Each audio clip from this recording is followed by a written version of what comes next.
Pengertian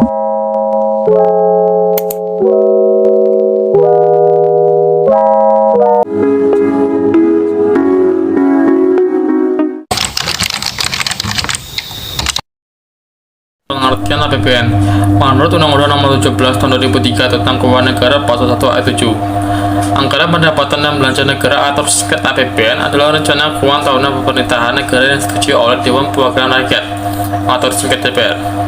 Setelah disetujui DPR, pemerintah dapat menggunakan APBN sebagai pedoman melaksanakan rencana dan proyek selama setahun dari 1 Januari hingga 30 Desember pada tahun tersebut. Jika APBN bisa menjadi alat untuk mengontrol kegiatan pemerintah, sehingga ada acuan jelas mengenai pengeluaran maupun pendapatan negara dalam kurun waktu setahun.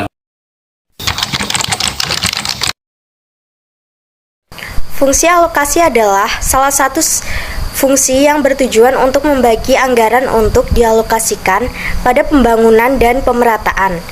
2. Fungsi distribusi bertujuan untuk penyaluran dana kepada masyarakat berdasarkan alokasi yang sudah ditetapkan. 3. Fungsi stabilisasi.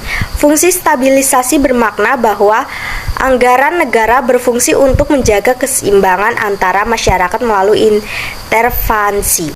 4. Fungsi otoritas mengandung arti bahwa anggaran negara adalah pokok pelaksanaan pendapatan dan belanja dalam setiap tahunnya. 5. Fungsi perencanaan. Perencanaan APBN berfungsi untuk mengalokasikan sumber daya sesuai dengan apa yang sudah direncanakan setiap tahunnya. 6. Fungsi regulasi. Fungsi regulasi APBN digunakan untuk mendorong kebutuhan ekonomi suatu negara. Undang-Undang Nomor 17 Tahun 2003 tentang Keuangan Negara Pasal 1 Ayat 8 disebutkan bahwa anggaran pendapatan dan belanja daerah, selanjutnya disebut APBD, adalah rencana keuangan tahunan pemerintah daerah yang disetujui oleh Dewan Perwakilan Rakyat Daerah. Anggaran pendapatan dan belanja daerah atau APBD adalah suatu daftar negara sistematis tentang rencana keuangan tahunan pemerintahan daerah yang memuat anggaran pendapatan dan pengeluaran daerah dan telah disetujui oleh DPRD untuk masa waktu 1 tahun.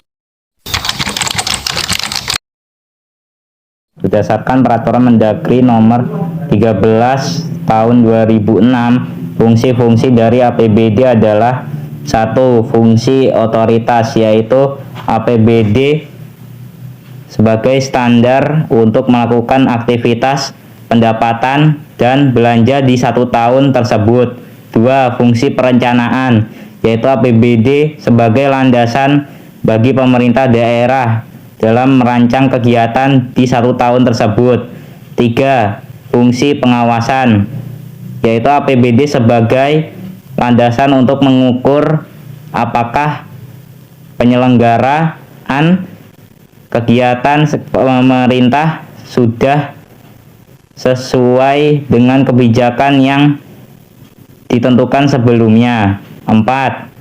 Fungsi alokasi, yaitu APBD wajib dikelola untuk bisa menciptakan lapangan kerja baru, mengurangi angka pengangguran, mencegah penghamburan sumber daya, serta meningkatkan efisiensi perekonomian. 5. Fungsi distribusi, yaitu APBD wajib memperhatikan rasa kesejahteraan, keadilan, dan kepatutan. 6. Fungsi stabilisasi, yaitu APBD sebagai alat untuk menjaga dan memelihara fundamental perekonomian daerah agar tetap seimbang.